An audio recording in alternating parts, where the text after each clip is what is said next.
Bien, perfecto.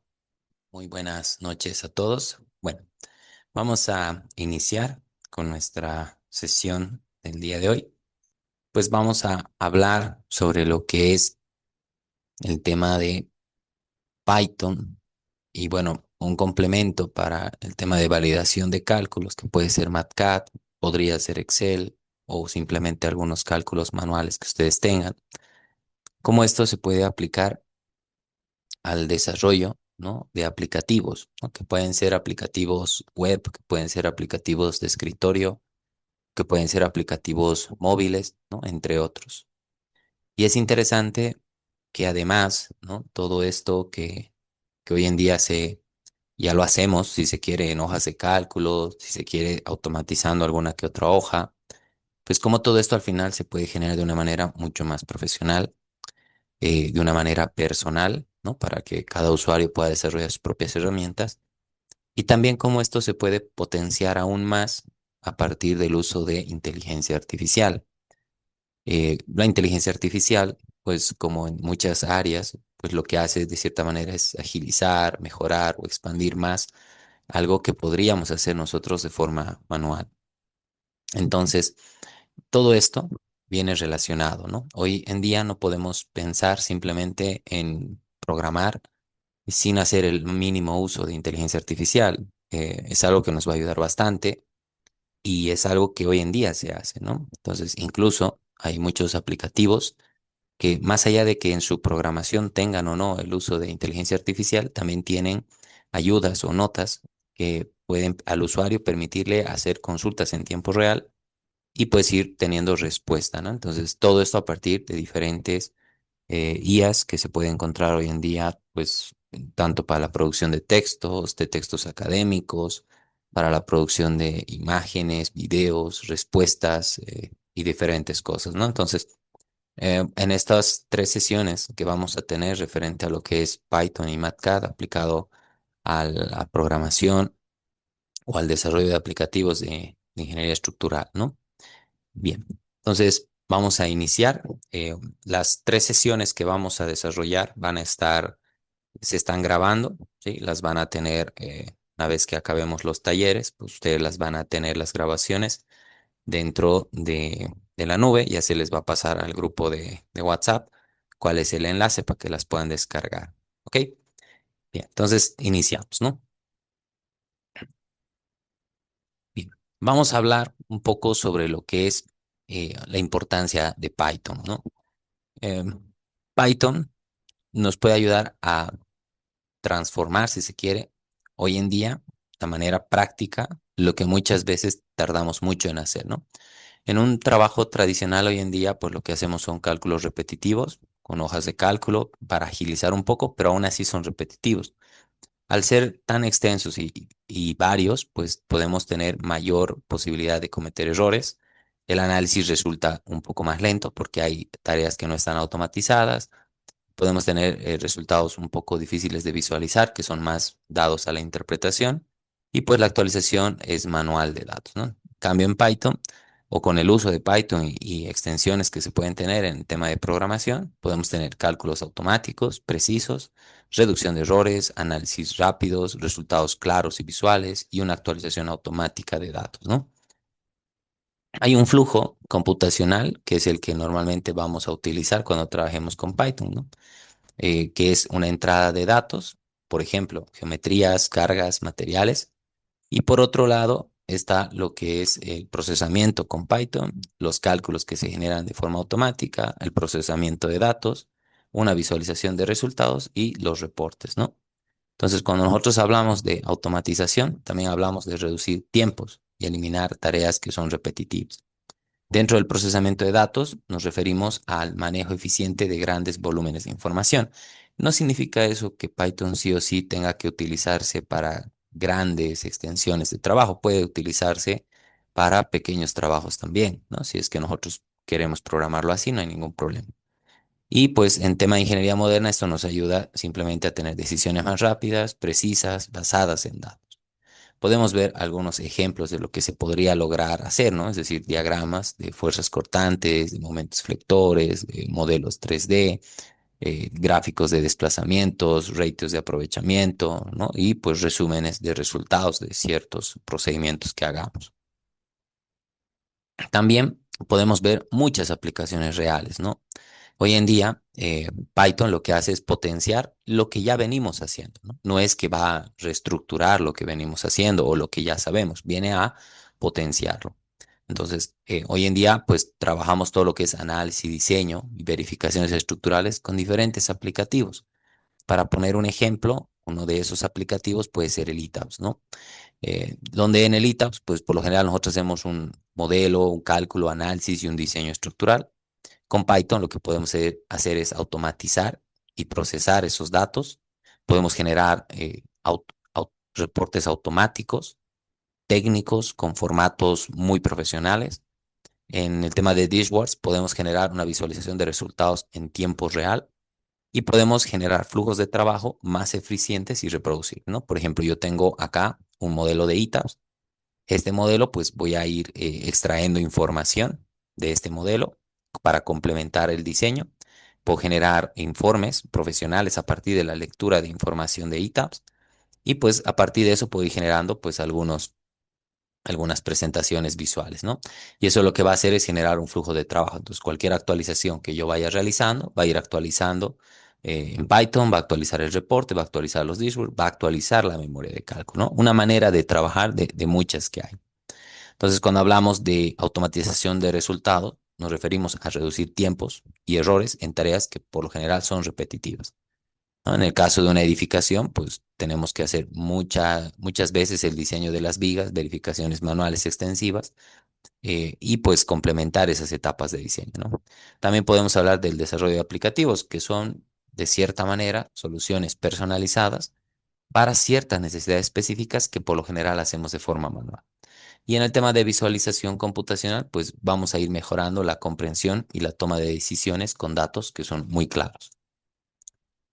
¿Cuál es el objetivo que vamos a ver el día de hoy? Bueno, al finalizar esta clase, ustedes van a poder comprender y aplicar algunas herramientas y conceptos fundamentales para el desarrollo de Python, ¿no? ¿Qué es lo que vamos a ver el día de hoy? Vamos a, primero, hacer una introducción a lo que es Python, cuál es la sintaxis básica y el entorno de trabajo que tiene. Vamos a ver también lo que es el VS Code o el Visual Studio Code, cómo se configura el entorno de desarrollo del Visual Studio Code. También vamos a ver el tema de variables, los tipos de datos, variables y operadores básicos. Vamos a ver algo de las funciones, de su definición y uso de funciones en Python. Y vamos a hablar de los scripts, ¿no? Cómo es la creación y ejecución de scripts para un análisis estructural. Y para esto generamos un timeline tecnológico, ¿no? Es decir, el fundamento es Python. Luego vamos a ver el tema de la herramienta, que es Visual Studio Code, algunos conceptos, la lógica de cómo funciona y pues la aplicación, cómo se va desarrollando todo esto. Bien, bien. Entonces vamos a empezar por qué es Python. Python es un lenguaje de programación de alto nivel, interpretado, versátil y fácil de aprender, ¿no? Utilizado en una gran variedad de aplicaciones, desde ingeniería hasta la inteligencia artificial y el análisis de datos, ¿no? Python es simple y legible, ¿no? Es decir, tiene una sintaxis clara que permite escribir código de forma rápida y sencilla. Lo que estamos viendo acá es un ejemplo de cómo uno puede escribir en Python. Es versátil, ¿no? Es decir, es aplicable en múltiples áreas, ingeniería, ciencias de datos, automatización, IA y demás. Es productivo porque también nos permite desarrollar soluciones eficientes en menos tiempo. Y tiene una gran comunidad, que eso es, digamos que es un buen referente porque tiene amplio soporte, bibliotecas para resolver casi cualquier problema. Y eso es algo que debemos valorar hoy en día. Si ustedes ven este ejemplo de Python, aunque ahorita no sepamos mucho sobre Python, no tengamos idea de cómo es esto, pues de cierta manera podemos entender ciertas cosas, ¿no? Que se está definiendo algo, ya veremos qué es una función o algo más, que dice desplazamiento, que depende de masa, rigidez y fuerza, ¿no? Estamos viendo algo similar a lo que se haría en MATLAB, definir variables, K rigidez, M masa, A fuerza, metro, U fuerza, K. ¿No? Entonces podemos ver aquí algo que va a retornar o va a devolver algunos datos. Esto les digo así porque todavía no sabemos qué dice este código, ¿no? Pero podemos entender a grandes rasgos que algo está relacionándose estos valores, ¿no? Puedo ver, por ejemplo, la masa, que me está dando uno, 2, 3 valores, rigidez también, fuerza también. Podríamos ver visualización, ¿no? Que va sacar pues alguna figura, un título, etiquetas, ¿no? Entonces, aunque no entendamos el código de momento, al momento de irlo escribiendo, no resulta muy extraño. Obviamente hay funciones, datos, formas de trabajo y demás que tiene acá, pero que no queda tan extraño. Es decir, podemos identificar ciertos aspectos y ciertos parámetros, ¿no? Entonces, al ver eso, nosotros podemos ver que el lenguaje interpretado, es decir, no requiere una compilación, tiene una ejecución inmediata, línea por línea. Yo puedo ir trabajando y editando línea por línea. Es multiplataforma porque puede funcionar en Windows, Mac, Linux u otros sistemas. Tiene un gran ecosistema, es decir, hay miles de bibliotecas para cálculos, visualización, uso de IA, automatización y más. Y es libre y de código abierto, es decir, es gratuito y está en constante evolución gracias a la comunidad de usuarios que tiene.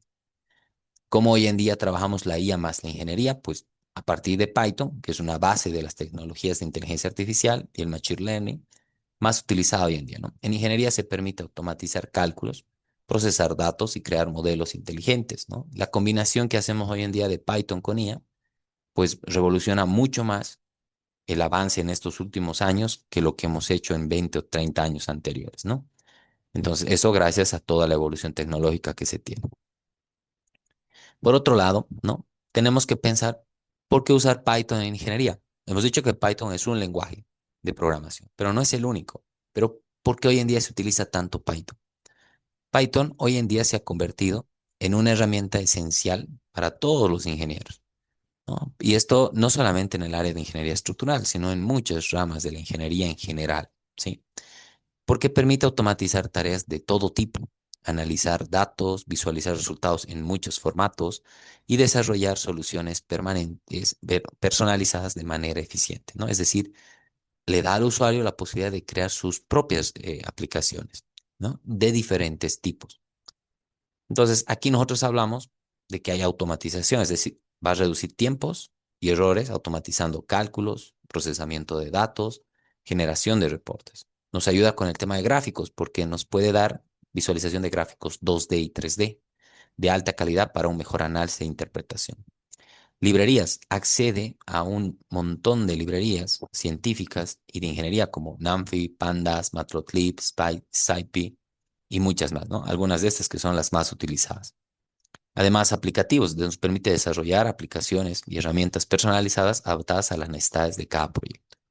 Esto nos permite tener más eficiencia, porque automatizamos procesos repetitivos y nos enfocamos más en el análisis. Mayor precisión, porque tenemos un mínimo de errores humanos y mejoramos la confiabilidad. Nos permite tomar mejores decisiones, porque nos basamos en datos que son más claros y visualizaciones más efectivas. Y está en constante innovación, porque integra la IA y nuevas tecnologías en las soluciones que hoy en día vamos dando en tema de ingeniería. Bien, vamos a pasar ahora a ver qué es Visual Studio Code.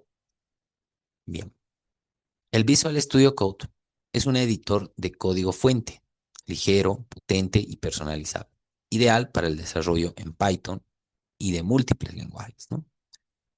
Entonces, ¿qué nos permite esto? Primero, que es un editor ligero y rápido, porque inicia de manera rápida, tiene un rendimiento óptimo, es extensible, porque miles de extensiones pueden adaptarse a este editor de código casi a cualquier necesidad. Es multiplataforma, porque igual puede trabajarse en Windows, MacOS, Linux. Y tiene una gran comunidad activa, es decir, hay mucho soporte igual en VS Code y hay actualizaciones constantes, ¿no? Además, en el VS Code nosotros podemos editar código. Hay un soporte completo para Python con autocompletado y sugerencias, ¿no? Es decir, es como el predictor de palabras que utilizamos, por ejemplo, en el celular, ¿no? Si yo cometo algún error, pues suele aparecer alguna recomendación o un tache de error. Nos permite depurar, ¿no? Es un depurador integrado para encontrar y corregir errores fácilmente. Además, tiene un control de versiones, es decir, la integración con Git para gestionar cambios en el código. Nos va dando, pues, qué hemos hecho, qué no, en qué momento, qué hemos cambiado. Hay muchas extensiones. Esto nos permite personalizar el entorno con extensiones útiles, ¿no? Además, ejecuta, es decir, ejecuta los scripts y proyectos directamente desde el editor. tener un editor de estas características y además gratuito, pues es de mucha, pero mucha ayuda para empezar. Además de eso, pues aumenta la productividad, ¿no? Porque hay bastantes atajos, snippets y herramientas que aceleran el desarrollo. Mejora también la calidad del código porque hay un linting, un formateo y un análisis estático integrado. Y además nos permite colaborar de manera mucho mejor con la integración de GitHub y herramientas en la nube, ¿no? Esta es una interfaz de cómo se ve este editor de código, ¿no? Donde uno puede generar diferentes archivos para utilizar código de Python u otros. Bien, y acá pues esto es lo que vamos a ir viendo más adelante. Bien, ¿cómo realizaríamos nosotros la instalación de Python? Bueno, instalar Python realmente no es complicado, es un lenguaje de programación de código abierto, ¿no? Es decir, es gratuito, no tenemos que pagar para utilizar Python. Entonces, ¿qué es lo que van a hacer? Todos van a buscar en su navegador la, el instalador de Python, ¿no? Y esto lo vamos a hacer de la siguiente manera. Bien, yo voy a venir a mi navegador y ustedes pueden escribir en su navegador Python y aquí pues les va a salir esta opción que dice Welcome to Python.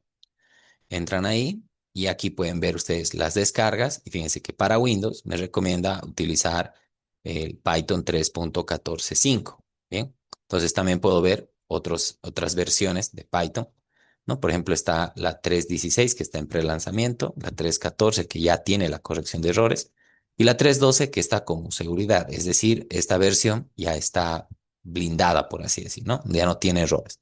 En cambio, la 3.13 y 3.14 están todavía en una etapa de corrección de errores. Fíjense que la 3.9 dice, ¿no? Fin de vida útil, la última versión fue la 3.9.25, es decir, ya no van a haber más actualizaciones de la 3.9. Entonces podrían utilizarlo ya no, fíjense que esto ha sido de 2020. Entonces podríamos utilizar la 3.14, ¿no? Que es la que se recomienda desde la página de Python, que tiene actualizaciones del 7 de octubre de 2025, ¿no? Entonces, este otro, fíjense, para lanzamiento 6 de octubre de 2027. Entonces podríamos trabajar con eso, ¿no? Entonces puedo venir acá y le digo Download for Windows, podemos decir Python Install Manager o le podemos decir or Get Standalone Installer for Python 3.14. Puedo darle un clic ahí y se va a descargar el instalador. Entonces una vez que se termine de descargar, ustedes le pueden dar un clic aquí y después le dan en siguiente, siguiente, siguiente, ¿no? Fíjense, voy a venir por acá. Entonces una vez que ustedes descargan Python, elegimos la versión, seleccionamos la última versión estable para Windows, para nuestro caso. Ejecutamos el instalador, abrimos el instalador descargado y al momento de instalar vamos a marcar estas dos casillas que dice Use Admin Privilege y Add Python to Path, ¿no? Este path es para decirle que se utilice en cualquier terminal de código. Bien. Además, nosotros le vamos a decir, bueno, instalar ahora porque hay otra opción que dice Customize Installation. Esto es para una instalación más personalizada, pero que de momento no es necesaria. Podemos darle clic en instalar ahora. ¿No? Y pues una vez que se ha instalado, pues podemos abrir la terminal o el VS Code para ejecutar Python y ver que está instalado. Eso es simplemente ustedes entran acá a la ventana y pueden colocar acá, pueden escribir Python, ¿no? Y pues yo tengo instalada la versión 3.12. Entonces, una vez que ustedes abren Python, sí, vamos a esperar un ratito. Bien, aquí está, ¿no? Entonces Python está instalada. Bien, entonces puedo cerrar y de esa manera instalamos Python. Es algo bastante sencillo realmente, no es un programa muy pesado ni que tarde mucho en instalarse.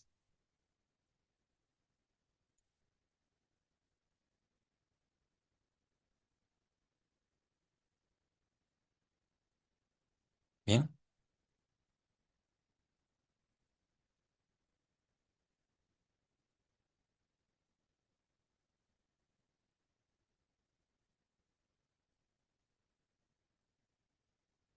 ok. Entonces, además, pues nosotros, vamos a ver acá, cómo es que nosotros podríamos configurar el entorno. Esto hay que tomar en cuenta que si yo voy a trabajar con un editor de código como VS Code, entonces no necesariamente necesito editar el entorno o las variables de entorno de trabajo, ¿no? Es decir, nosotros eh, para tendríamos que ver cómo lo vamos a trabajar para ver si lo hacemos directamente desde un PowerShell, por ejemplo acá.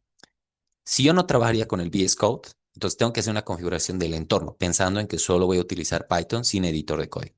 Entonces, una correcta configuración del entorno garantiza que Python y las herramientas funcionen sin problemas desde cualquier ubicación del sistema. Bien, lo primero que hay que tener en cuenta es agregar Python al path. ¿Qué es el path? ¿No?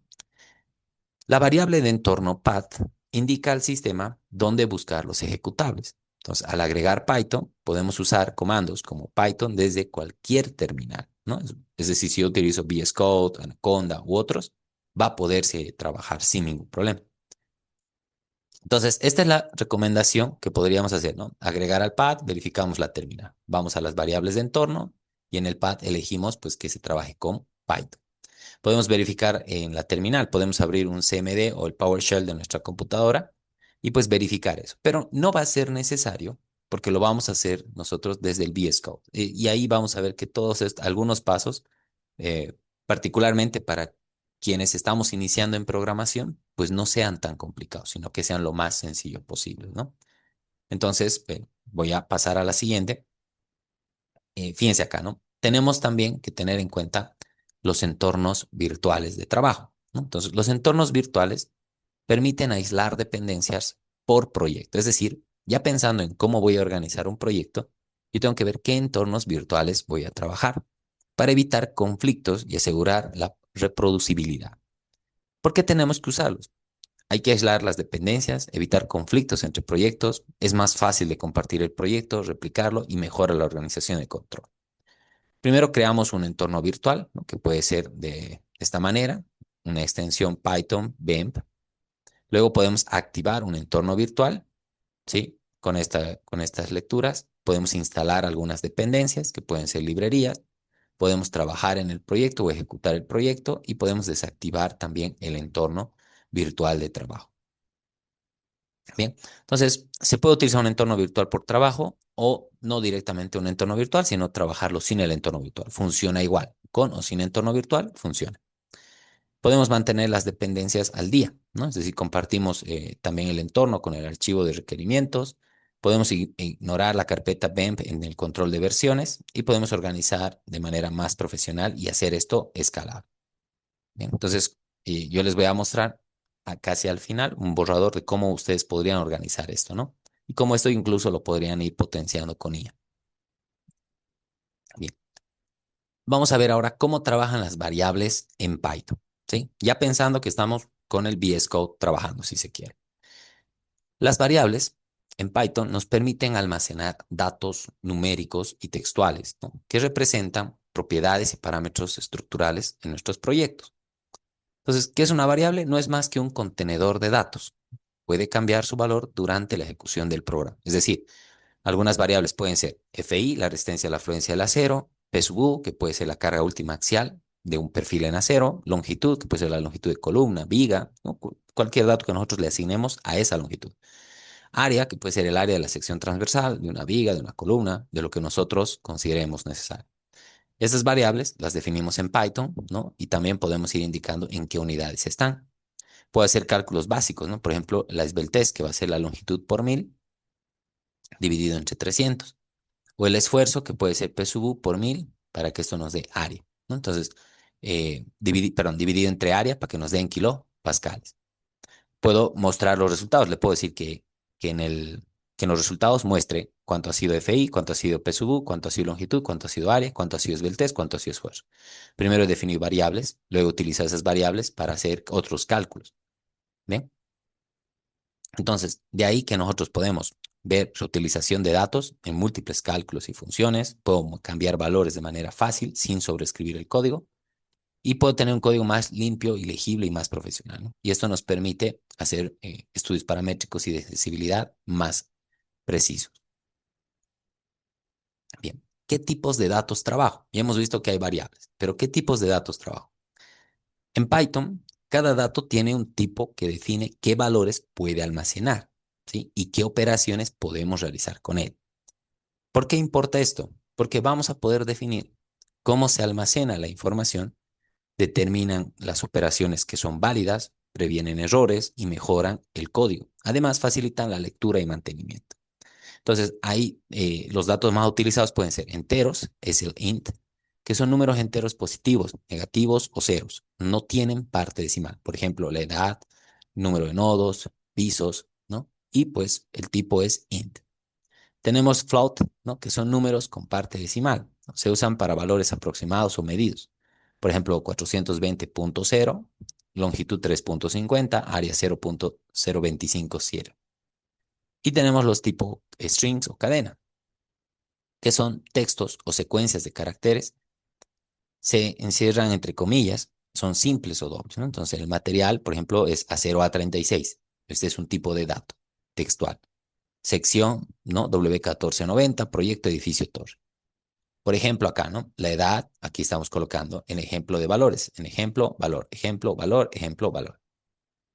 Y pues acá hay que utilizar el tipo de dato correcto para cada dato. Hay que ser consistentes con el uso de las comillas, hay que convertir tipos cuando sea necesario y hay que validar los datos de entrada en todo momento, según el tipo de dato que se necesita. Bien, también tenemos operadores matemáticos, ¿no? ¿Qué es esto? Los operadores matemáticos permiten realizar cálculos y operaciones numéricas, algo que nos interesa muchísimo, porque eso es lo que buscamos al final, ¿no? Generar hojas de cálculo, pasarlas a una automatización compacta. ¿Qué son los operadores matemáticos? Son símbolos que se utilizan para realizar operaciones matemáticas entre uno o más valores. Conocemos las operaciones básicas: sumar, restar, multiplicar, dividir. Entonces, en Python, por ejemplo, el operador de suma es el símbolo más, suma dos valores, por ejemplo, a más b, supongamos que a vale 5, b vale 3, entonces a más b igual a 8.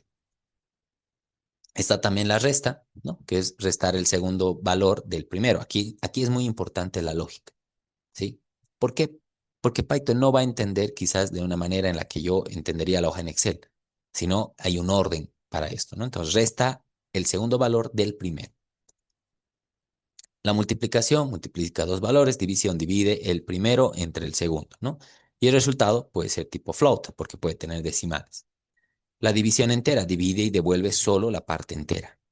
El porcentaje de acá, que se muestra el operador porcentaje módulo, devuelve el residuo de la división, ¿no? Por ejemplo, A porcentaje B, B diferente de 0, 10 porcentaje 3, 1.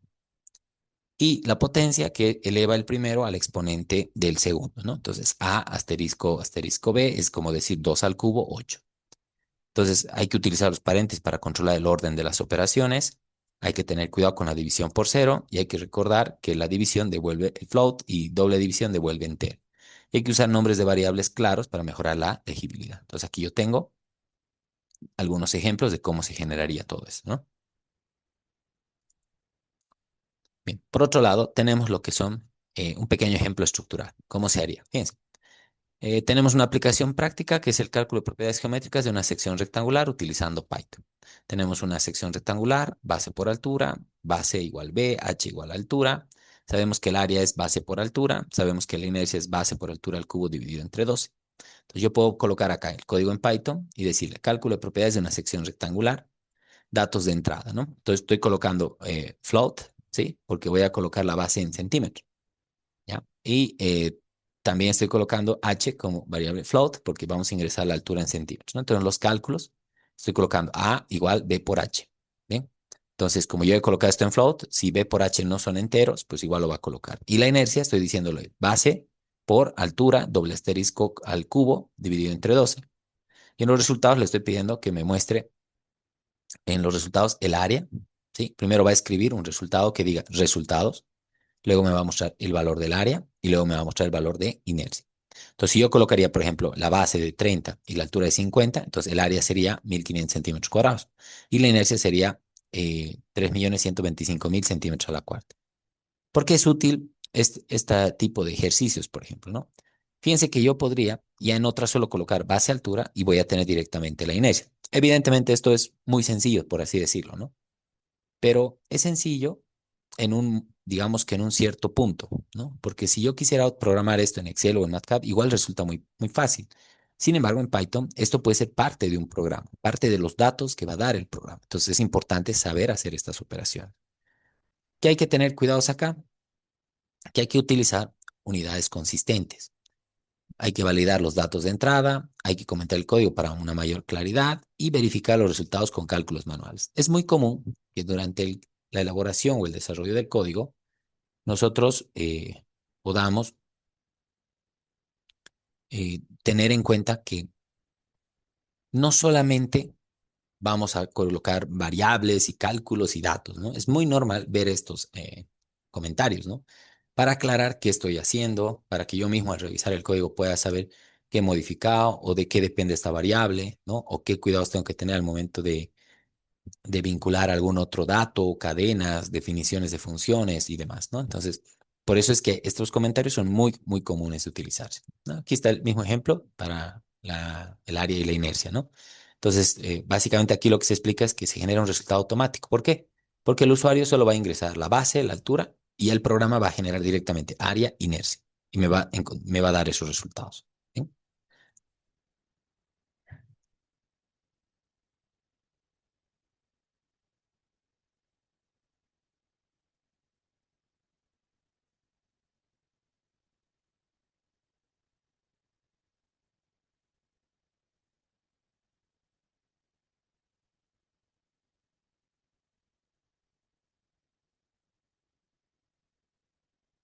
Bien, vamos a entrar ahora a ver lo que es el tema del control de unidades.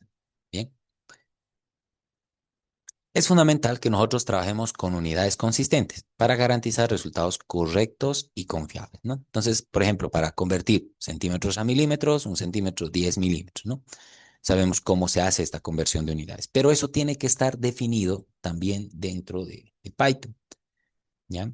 Es decir, yo hago una conversión, tengo que ingresar datos, para eso tengo que definir algo que cambie estos datos, ¿no? O trabajar todo en una sola unidad. Entonces, si yo voy a convertir, fíjense, la base la inserté en centímetros, la altura también. Entonces, la conversión a milímetros tengo que colocar una ecuación, una fórmula para poder sacar esos resultados. Y al final, imprimir los resultados en milímetros que he modificado. Esto hay que hacerlo en las etapas que se necesite para tener un control, ¿no? Y pues para eso ustedes tienen que ver los equivalentes que se utiliza para el trabajo con unidades. Ahora, vamos a hablar de lo que es el input. La función input, ¿no? Que ustedes ya estamos entrando al tema de funciones, eh, permite capturar datos ingresados por el usuario desde la terminal, ¿no? Es decir, la captura de datos permite ingresar valores en tiempo de ejecución. Los datos ingresados son de tipo texto, ¿no? Strings. Se pueden convertir a otros tipos, ¿no? Que pueden ser enteros o tipo decimales y son ideales para programas interactivos, ¿no? Por ejemplo, yo tengo una sintaxis que dice variable, input, mensaje al usuario. Es decir, siempre devuelve un valor de tipo string, cadena de texto. La terminal interactiva que va a mostrar, ¿no? Ingrese la base del rectángulo, ingrese la altura del rectángulo, área calculada. Entonces, el programa muestra un mensaje y espera la entrada del usuario. El usuario escribe el valor y presiona Enter y el programa procesa los datos y muestra el resultado. Entonces, podemos utilizar mensajes claros para el usuario, podemos convertir los datos al tipo adecuado, podemos validar siempre los datos ingresados y podemos mostrar resultados también más comprensibles.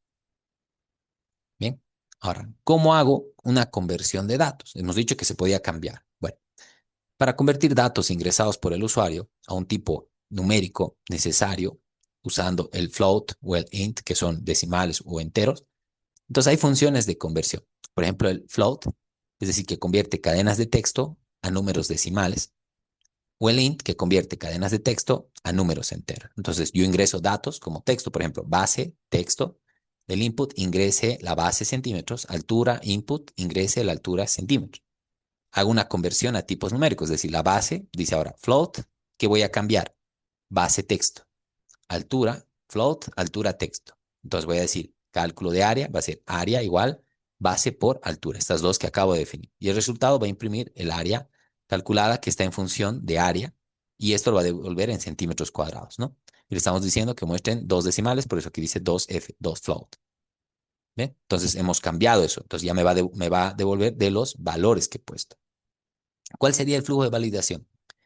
En el inicio se solicitan datos al usuario, los datos son válidos. Si son válidos, convierte esos datos a float o a int y pues continúa con el cálculo. Si no son válidos, muestra el mensaje de error, porque a lo mejor yo estoy pidiendo datos numéricos y estoy colocando letras, entonces me va a decir error. Entonces siempre hay que validar y convertir los datos antes de realizar cálculo, ¿no? Eso es algo claro que nosotros tenemos que tener para evitar errores más adelante, es decir, que no reciba datos de texto. Si yo sé que tiene que entrar sí o sí un número, No puedo pedir un resultado o un dato de texto, ¿no? A veces el programa puede generar esos errores. Bien, la función print, ¿no? La función print nos permite mostrar información en la consola, ¿no? Es esencial para generar reportes claros y estructurados. ¿Cuál es su uso principal? Mostrar textos y resultados, combinar textos y variables, dar formato a los reportes y mejorar la legibilidad de la salida. Por ejemplo, yo tengo los datos de entrada, base, igual float, input, ingrese la base, ¿no? Altura, aquí ya estoy mezclando que voy a colocar un input, pero a la vez lo estoy convirtiendo a un número, ¿no? Float. Entonces tengo el cálculo de área de inercia y le pido un reporte donde me diga print, lo primero que me va a mostrar es reporte estructural. Y después de ese reporte estructural estoy pidiendo que me dé el área de la función área con dos decimales en centímetros cuadrados.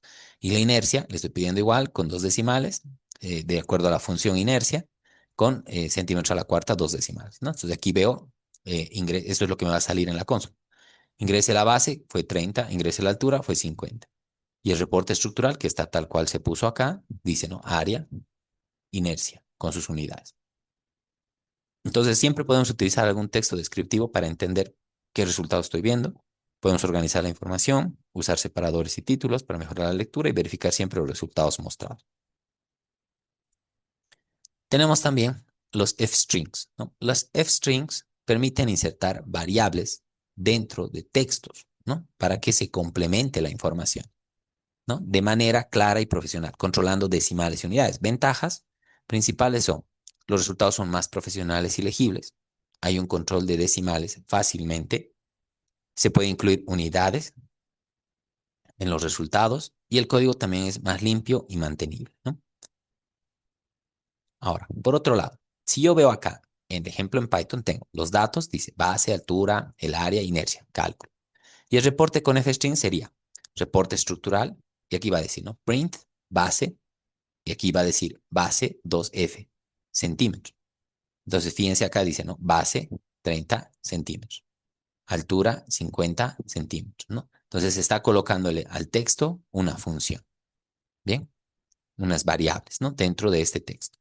Entonces, el formato de los f-strings es variable 2F, son dos decimales flotantes, variable 0F sin decimales enteros y puede ajustarse los decimales según se necesite. Los f-strings son para mejorar legibilidad, controla también los decimales según el contexto, incluye siempre unidades en los resultados y genera reportes claros y profesionales. Vamos a ver un ejemplo para carga axial. Entonces, yo puedo generar un cálculo para carga axial y dice, ¿no? El programa que solicita la carga axial de diseño, PSUV, calcula el área requerida y verifica la resistencia, ¿no? Por ejemplo, en el input le voy a decir que se solicita al usuario la carga axial de diseño en kilonewtons. Entonces, así le va a aparecer, ingrese la carga axial de diseño, PSUV, en kilonewtons. Entonces, el usuario coloca ese valor que ya debería estar en kilonewtons, ¿no? Y el resultado, pues el programa va a mostrar los resultados calculados, ¿no? Ingresó la carga axial y en los resultados me va a dar cuál ha sido la carga axial, cuál es la resistencia requerida y cuál es el área requerida. ¿Cómo he hecho esto? Fíjense, la entrada, PSUV, float, input, ingrese la carga axial de diseño.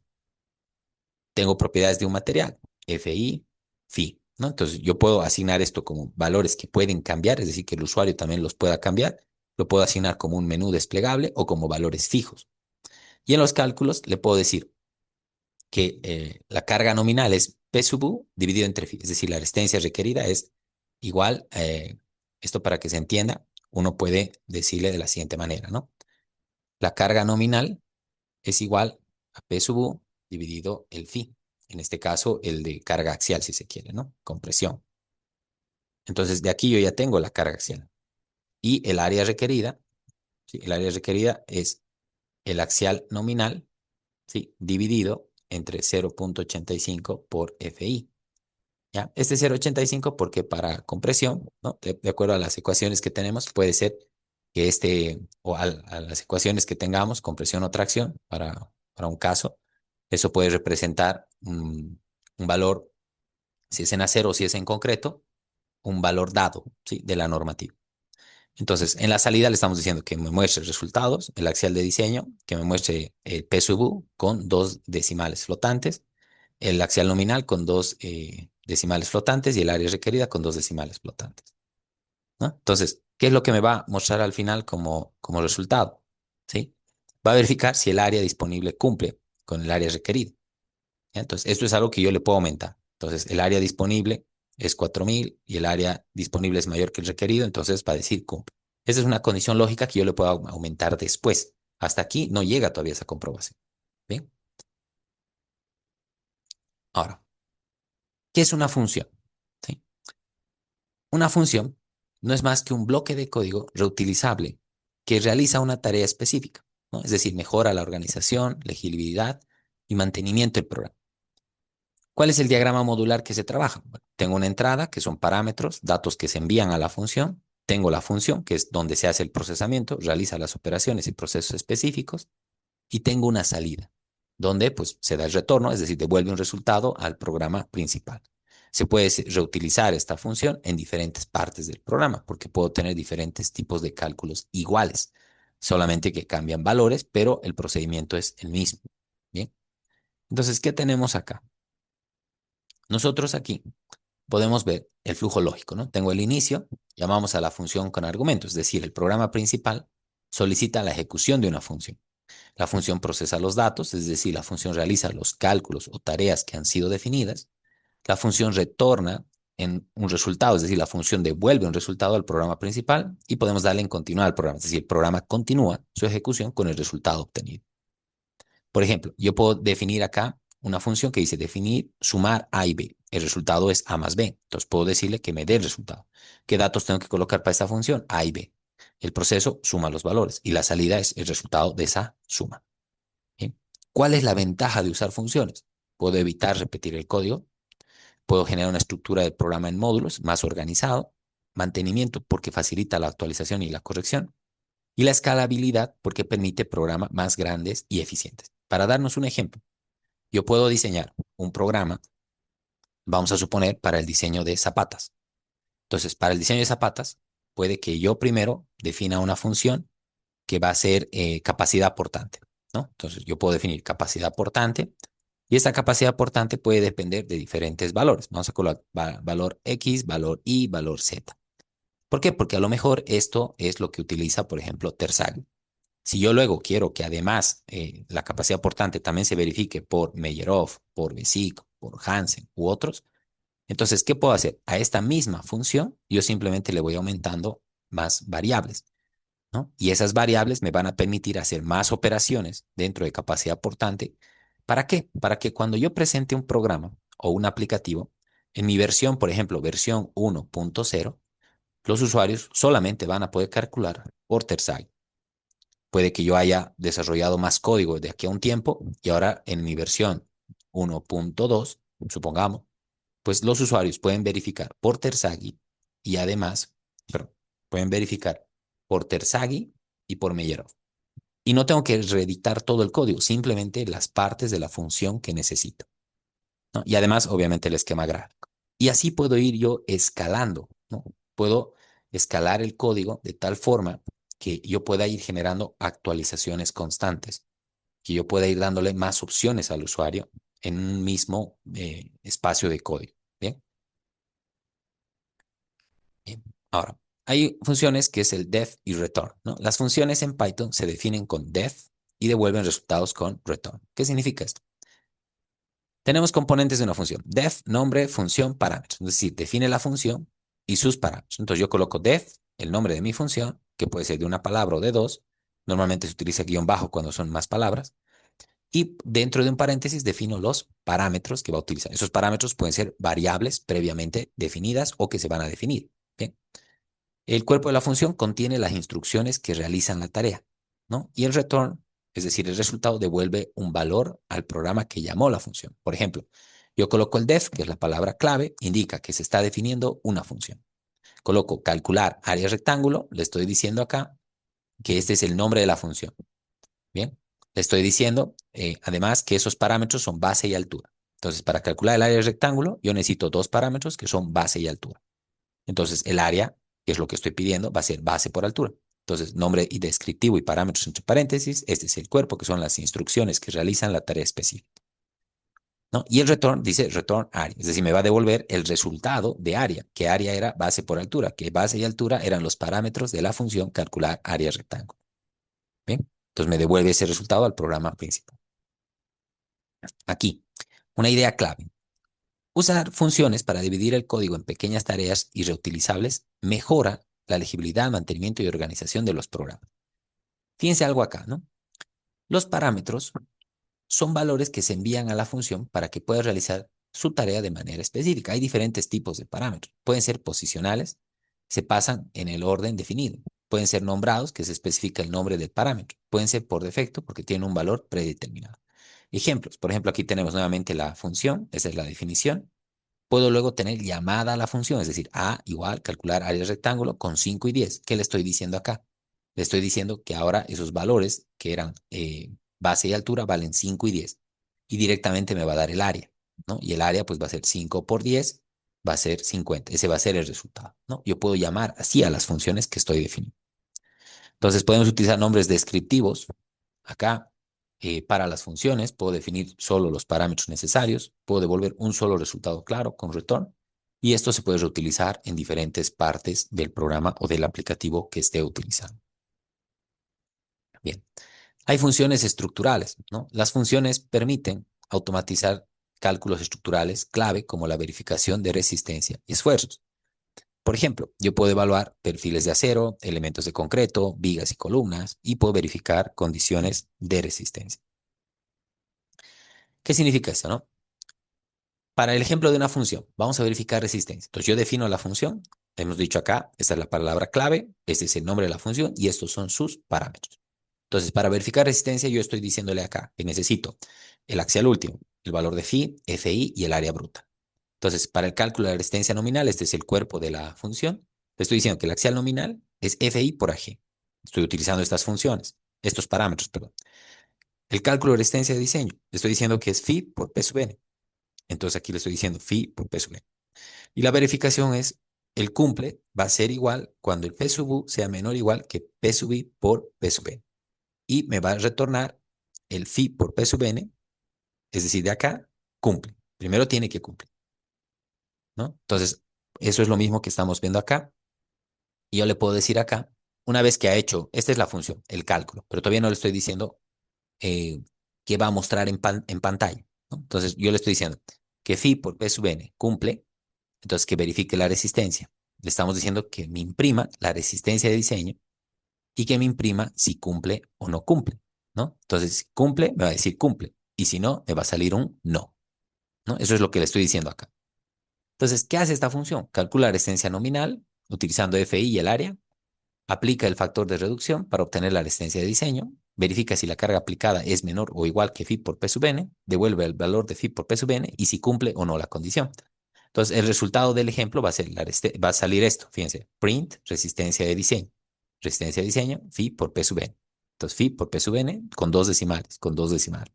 Y aquí va a decir cumple, va a decir sí, sí cumple. Y si no, va a salir que no. Entonces, cumple, sí, ¿no? Entonces, ese es el resultado que me va a arrojar. Bien. Entonces, fíjense, yo puedo utilizar funciones para reutilizar y organizar cálculos, ¿no? Además, puedo definir los parámetros, todos los que van a ingresar.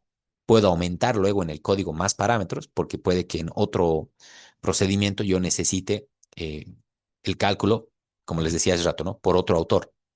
Entonces, para separar autores, yo simplemente tengo los parámetros, tengo una misma función y solamente voy definiendo autores. Y eso permite que yo a un programa o a un aplicativo le dé opciones. Yo le puedo dar al programa que calcule por Meyerhoff, que calcule por Bézier, que calcule por Terzaghi y demás, ¿no? Porque le he dado varias opciones para que lo haga. Bien, tenemos otro ejemplo de verificación. Este ejemplo completo de verificación de resistencia estructural usando funciones en Python. ¿Qué hace este programita, este código que estamos poniendo acá? Solicita los datos de entrada, calcula una resistencia de diseño, compara la carga aplicada e indica si cumple o no cumple. Similar al anterior, ¿no? Tengo un axial, tengo una resistencia, un phi, un valor de área. Entonces, estamos definiendo la misma función. Estamos colocando acá que en la entrada de datos va a salir esto. Va a pedir que yo coloque la carga aplicada. Va a pedir que ingrese el factor de reducción. Va a pedirme todos estos datos. Entonces, yo los voy a colocar. Y después, como ya está aquí el procedimiento de la función, ya está la entrada de datos que yo necesito, pues aquí directamente va a decir qué va a imprimir. Entonces va a imprimir primero resultados, luego resistencia de diseño, luego carga aplicada y el resultado que va a decir de cumple, sí o no cumple. Entonces, ese es lo que va a salir. Bien. Y aquí ustedes pueden ver, ¿no? Si, por ejemplo, la carga aplicada es 1200 y lo que resiste es 1134, entonces no cumple. Y ese es el resultado que va a salir. Mucho cuidado acá, como hemos dicho hace un momento, con el tema de unidades, ¿sí? Con el tema de unidades. Bueno, luego tenemos los docstrings, ¿bien?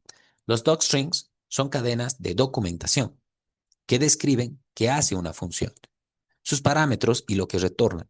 Esto permite mejorar la claridad, el mantenimiento y la colaboración. Entonces, ¿qué es un docstring? Es una cadena de texto entre comillas triples, ¿bien? Que se coloca al inicio de una función, módulo o clase para documentar su propósito y uso. La ventaja de esto es que mejora la legibilidad del código, facilita el mantenimiento, permite generar documentación automática y es una buena práctica profesional. Entonces, yo tengo nuevamente aquí la función definir área rectángulo, base altura.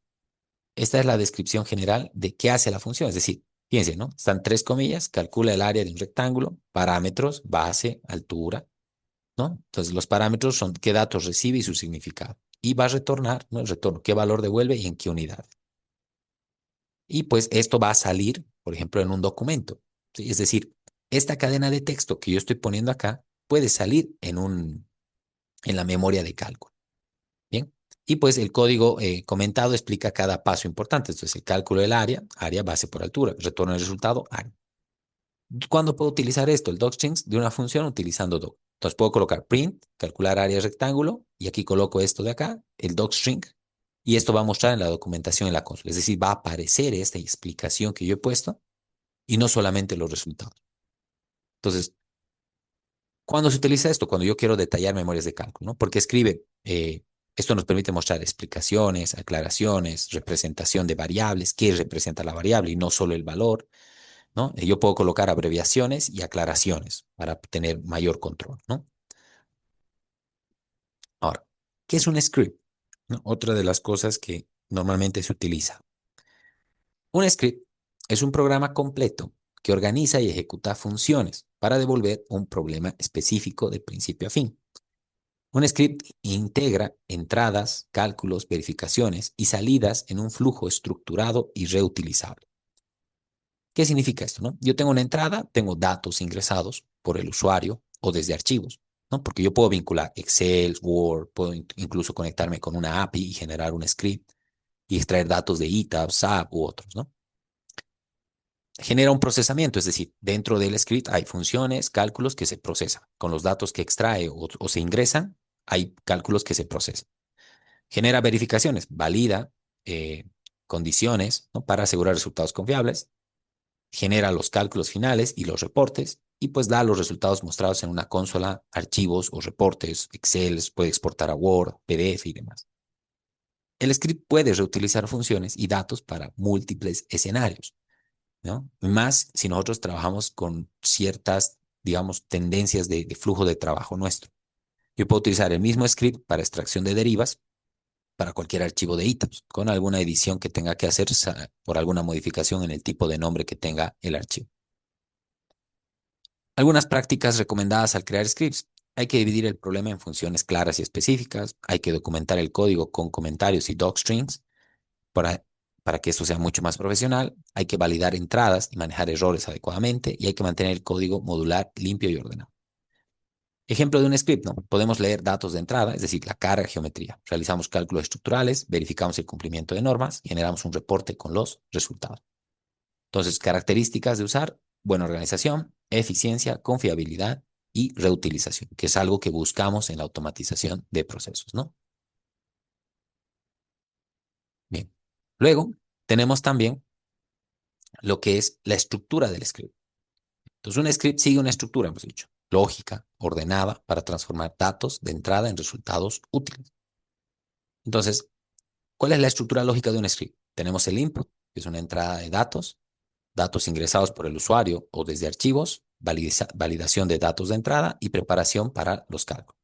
Se genera un cálculo, un procesamiento. Se aplican fórmulas, algoritmos, funciones, módulos reutilizables, validaciones, condiciones y demás. Y tenemos el output, que son salidas de resultados, ¿no? Resultados mostrados en consola, generación de reportes o archivos, o información lista para análisis y diseño. ¿no? Y este flujo puede repetirse para distintos escenarios o casos para el mismo script. Es decir, yo tengo acá el input que va a colocar carga axial y el área. Tengo el cálculo, que es lo que va a hacer con estos parámetros que estoy definiendo, y el output, que es la salida de resultados. Entonces, siempre va a reportar resistencia de diseño, carga aplicada y la verificación. Independientemente del dato que yo coloque, esta es la cadena que va a seguir. Bien, entonces, una buena estructura, ¿no?, hace que los scripts sean fáciles de entender y mantener y mejorar, ¿no? La idea de un script, en el momento que ustedes empiecen a generar estos códigos, va a ser siempre mejorar. No, los scripts no difícilmente van a quedar sencillos y cortos, siempre van a ir mejorando. Porque ustedes, me imagino que en todo momento van mejorando sus memorias de cálculo, ¿no? Es decir, van colocando más detalles, más imágenes, más texto, más aclaración, más detalle en las ecuaciones y demás, ¿no? Entonces, de igual manera, el script va mejorando. ¿Cómo podemos hacer la importación de módulos? Los módulos permiten ampliar las capacidades de Python utilizando bibliotecas especializadas. Dos de las más utilizadas en ingeniería son NumPy y Pandas. No pueden ser módulos, librerías, ¿ya?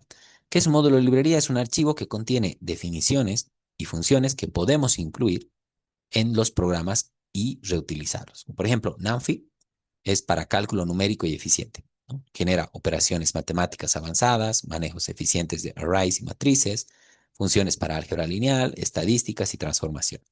Si nosotros utilizamos estas librerías o módulos, nos ayuda mucho porque ya no tenemos que hacer toda una programación manual como las que deberíamos hacer, por ejemplo, en MATLAB o en Excel. Esto ya viene agilizado, ¿no? Y para importar esto dentro de nuestro código, pues simplemente colocamos import NumPy as NP, ¿no? Entonces lo va a traer dentro de la terminal, dentro de la consola que estoy trabajando. Pandas, por ejemplo, es para análisis y manipulación de datos, ¿no? Estructuras de datos tipo data frame y series, lectura y escritura de archivos, ¿no? Para CSV, Excel, etcétera, y filtrado y agrupación de análisis de datos. Igual para importar, import pandas as PD. Entonces, la convención, utilizar el alias NP para escribir código más limpio y legible, ¿no? Y aquí en Pandas es ideal para trabajar con datos tabulares y reportes estructurados. Cuando nosotros vamos a trabajar con estas librerías, que hay muchas, entonces hay que tratar de importar solo las que realmente necesitamos. Hay que utilizar alias convencionales que nosotros vamos a manejar para tener siempre mayor claridad. Y hay que revisar la documentación oficial para las funciones específicas. Hay que mantener siempre los scripts organizados para ser reutilizables. Aquí hay un caso, ¿no? Al iniciar el código, yo primero le voy a decir que quiero importar ciertas librerías o ciertos módulos. ¿Por qué? Porque luego voy a utilizar, por ejemplo, con NumPy, A, B, A es NumPy Array 1, 2, 3, 4, 5 y B es el min A, ¿no? Es decir, va a imprimir el promedio, ¿no? Entonces, el ejemplo con pandas, puedo definir panda read CSV, es decir, va a leer un archivo CSV y va a darme el título de la cabeza de datos que tiene ese archivo CSV. ¿Bien? El flujo de ejecución. El flujo de ejecución define el orden lógico en que un script procesa los datos desde el inicio hasta la generación de resultados. Como idea clave, pues un buen flujo asegura scripts claros, eficientes y fáciles de mantener. Cuando nosotros generamos un diagrama de flujo de un script en Python, generamos un inicio, es decir, el script comienza su ejecución, importamos módulos, se cargan las bibliotecas o librerías necesarias, damos la entrada de datos, el usuario ingresa datos o se leen desde archivos, generamos los cálculos y procesamientos para generar los cálculos estructurales, verificaciones, y generamos una salida de resultados, donde se muestran y guardan los resultados. Entonces, si todo es correcto, entonces el script finaliza su ejecución. Si no es correcto, se ajustan datos y parámetros, ¿no? Entonces, acá nosotros siempre hay que tener en cuenta cómo está trabajando el script y dónde puede generarse errores. Y simplemente es ir corrigiendo las líneas de código que estén mal. El debugging es el proceso de encontrar y corregir errores en el código, ¿no? Entonces, Python y Visual Studio Code ofrecen herramientas potentes para poder hacerlo de forma eficiente. Es decir, yo quiero saber dónde estoy equivocándome, ¿no? Y por qué está mal. Entonces, el editor de código, en este caso el VS Code, permite hacer esto de una manera muy eficiente. Y esto es importante porque yo tengo que encontrar errores lógicos, ver el comportamiento del programa y asegurar que los resultados sean confiables. Entonces, para esto se pueden utilizar breakpoints estratégicos, verificar variables clave, avanzar paso a paso para entender el flujo, corregir y volver a ejecutar, ¿no? Entonces, un buen debugging no solo corrige errores, sino que también mejora la comprensión del código, ¿no? Ahora, por ejemplo, ¿qué son los breakpoints? De los puntos de detección. Los breakpoints permiten pausar la ejecución del programa en líneas específicas. Esto para analizar el estado de las variables y el flujo del código. Entonces, ¿cómo funciona? Colocamos un breakpoint en la línea donde queremos detenernos. Ejecutamos el script en modo depuración y el programa se pausa en ese punto. Podemos inspeccionar variables, evaluar expresiones y continuar paso a paso. Hay diferentes tipos de breakpoints. El breakpoint simple, que pausa en una línea. El condicional, pausa solo si se cumple una condición. Y el lock point, que muestra un mensaje sin detener la ejecución. Entonces, yo puedo ver acá cómo se hace esto en Visual Studio Code. Tenemos un set breakpoint, es decir, hacemos un clic en el margen izquierdo para colocar un breakpoint, ¿no? Iniciamos la depuración, presionamos F5, el botón Run and Debug, ejecutamos paso a paso, inspeccionamos y corregimos. Bien, fíjense acá, por ejemplo, ¿no? Yo le estoy diciendo acá que tenemos la definición, calcular área, que depende de base-altura. Área es igual a base por altura, retornamos área.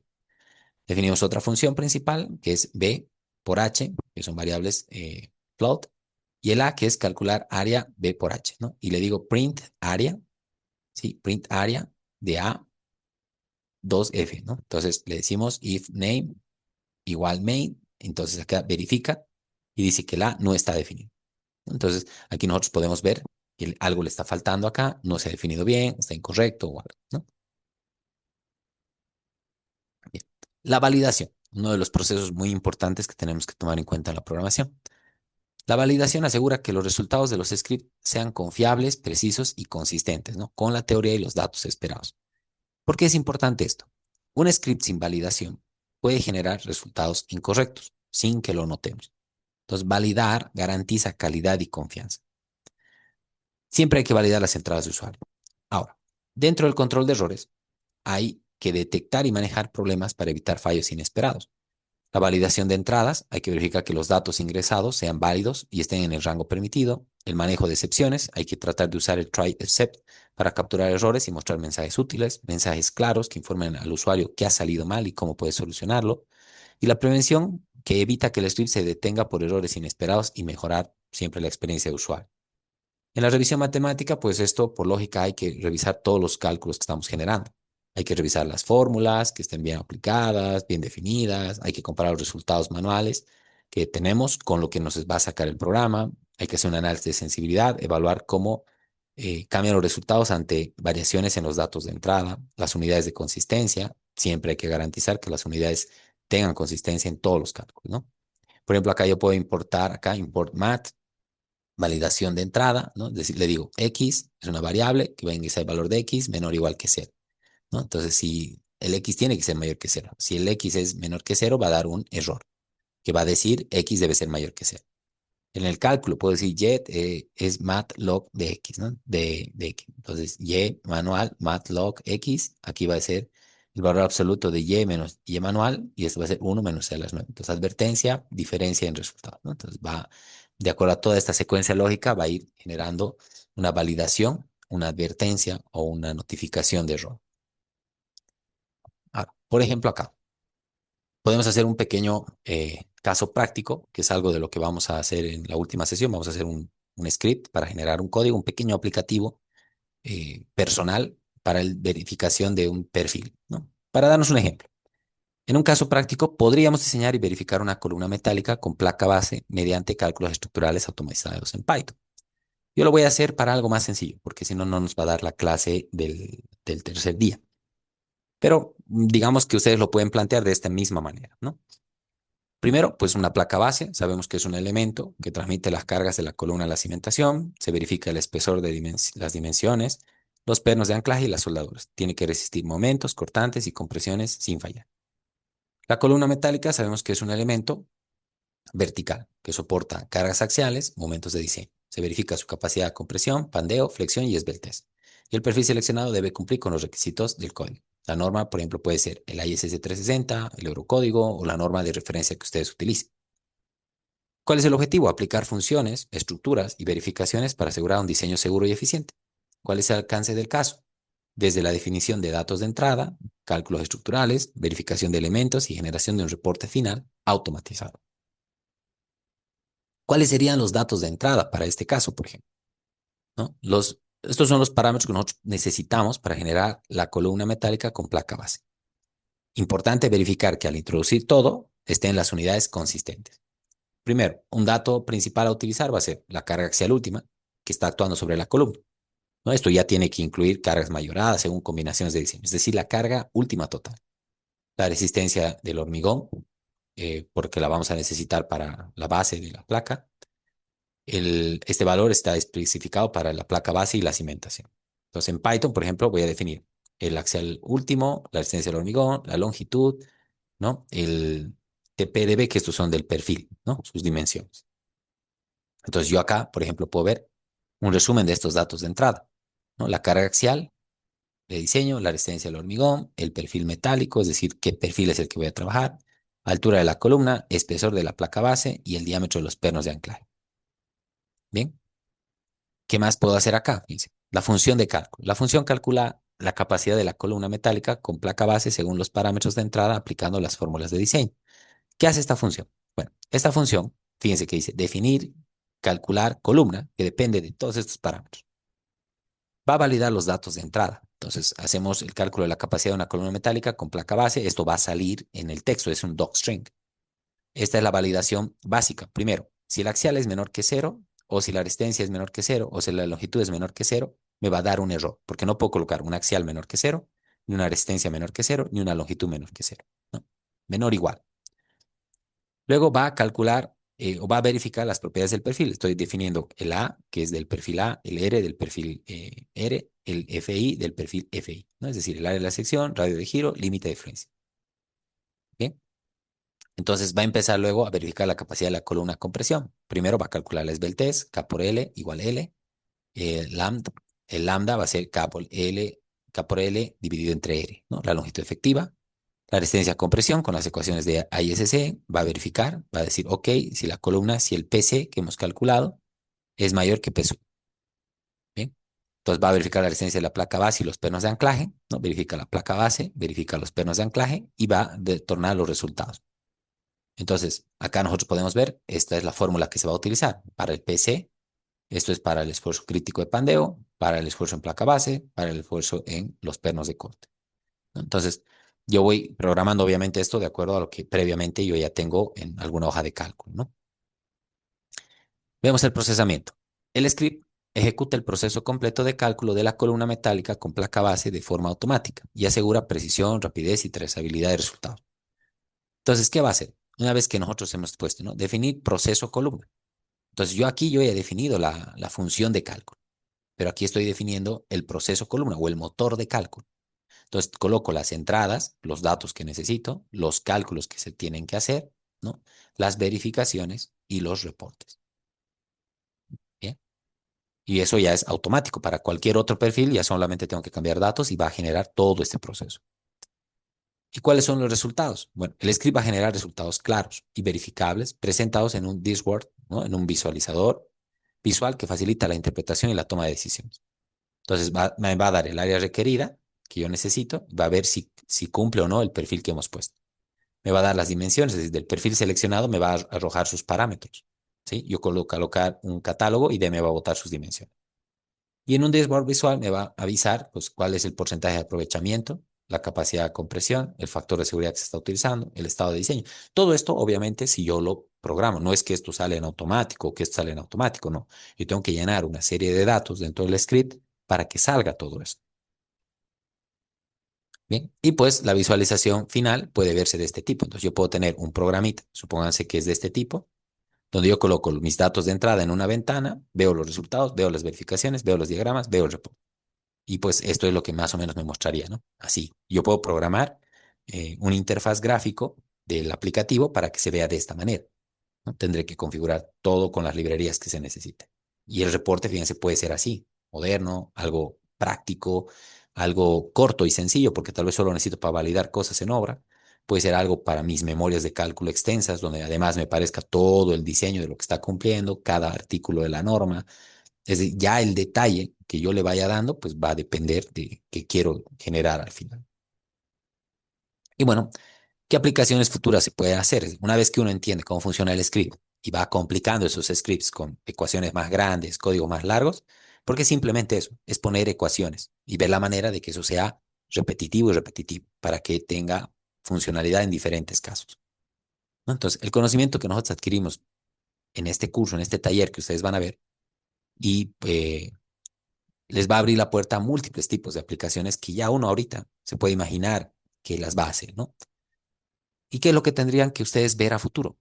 Ver la manera de cómo integrar, automatizar o expandir nuestras capacidades en problemas estructurales más complejos, con librerías más complejas, y herramientas más modernas, más eficientes, ¿no? Por ejemplo, puedo ver cómo vincular con ETABS, ¿sí? Puedo ver cómo se integra para automatizar ciertas cosas que ETABS no hace de forma nativa, pero que yo las puedo hacer a partir de vinculación con scripts, con código, con Python. Lo mismo con SAP 2000, lo mismo con las APIs, ¿no? Con las APIs, que es una conexión de integración de herramientas.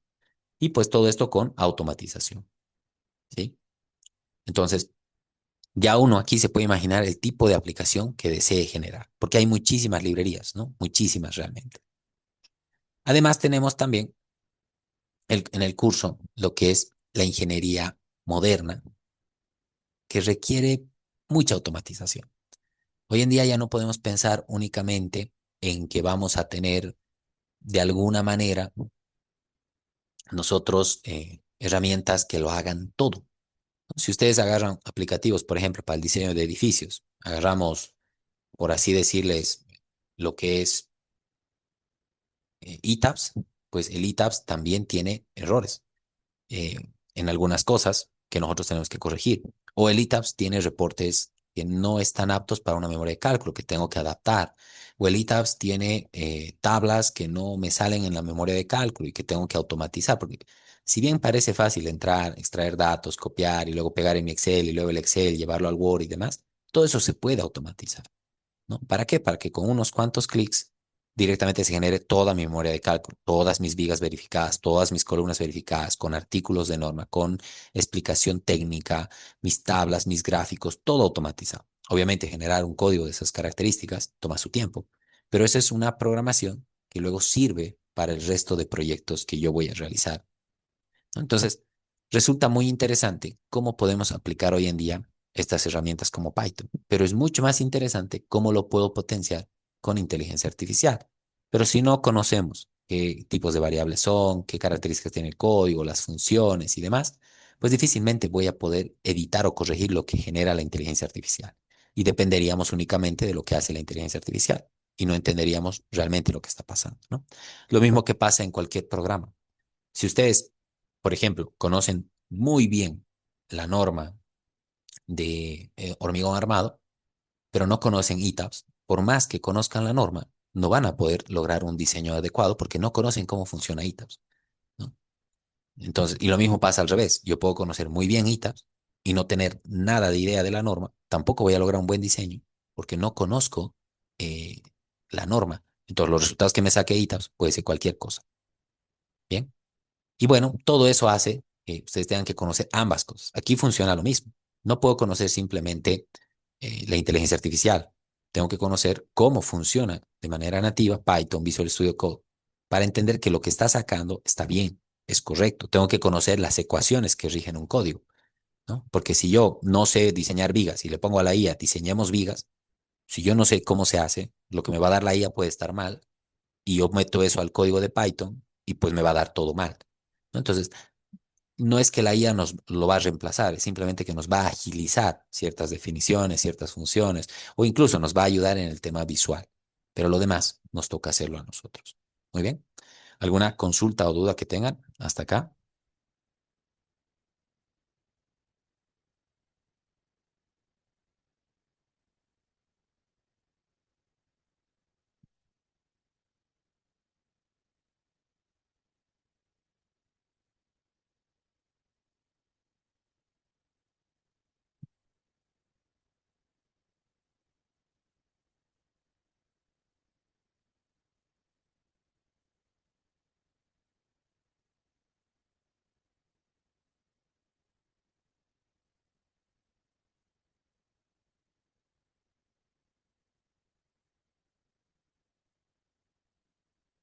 Bien. Rigoberto, excelente presentación. ¿Podrías compartirnos la presentación en formato PDF?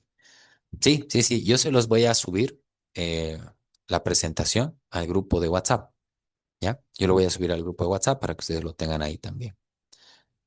Miguel Alcalá, en Civil 3D, ¿puedo aplicar esta lengua de igual manera? Sí, a ver, en realidad, a ver, ¿qué es lo que hay que tener en cuenta? Mm, puede que Civil 3D o algún otro aplicativo tenga su API o su conector, por así decir, el puente de conexión de datos, o su lenguaje de programación sea otro, ¿no? Por ejemplo, C++, Java o otro. Entonces, Python tiene una ventaja.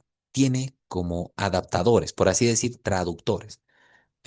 Pongamos el caso, Civil 3D tiene otro lenguaje de programación. Entonces, para yo conectarme, no tengo que aprender otro lenguaje de programación. Lo ideal sería aprenderlo, ¿no? Pero hay maneras hoy en día de que con una librería o con alguna extensión, yo pueda traducir ese lenguaje y de igual manera utilizar Python y vincular a otro lenguaje de programación. Entonces, tiene una serie de posibilidades el uso de Python hoy en día, ¿no?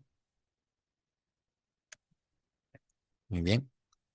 Interesante la programación en Python. No, es muy interesante, ¿no? Y no es algo, para que tengan una idea, Python no es algo de hoy.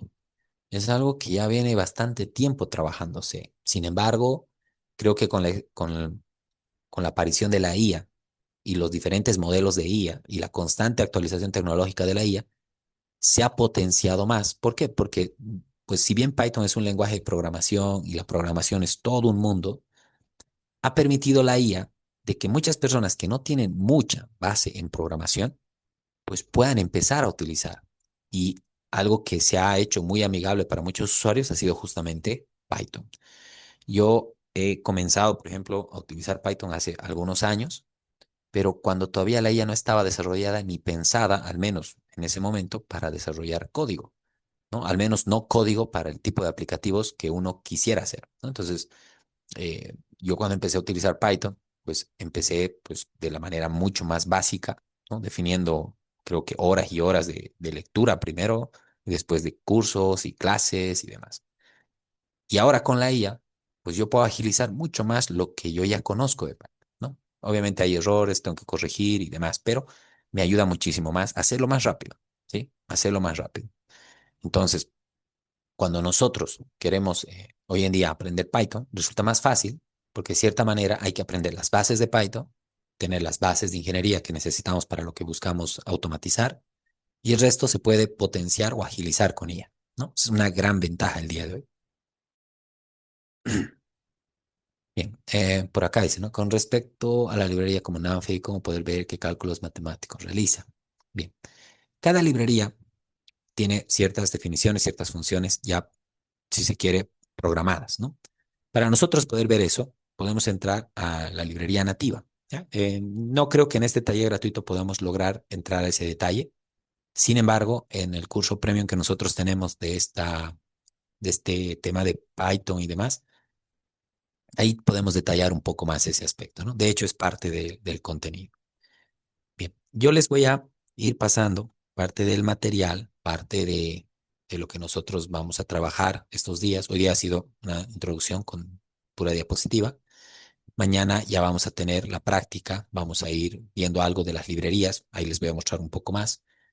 Hoy día hemos pasado solo una diapositiva sobre eso, mañana es prácticamente la clase es de eso mañana, ¿no? Entonces, eso lo vamos a ver el día de mañana.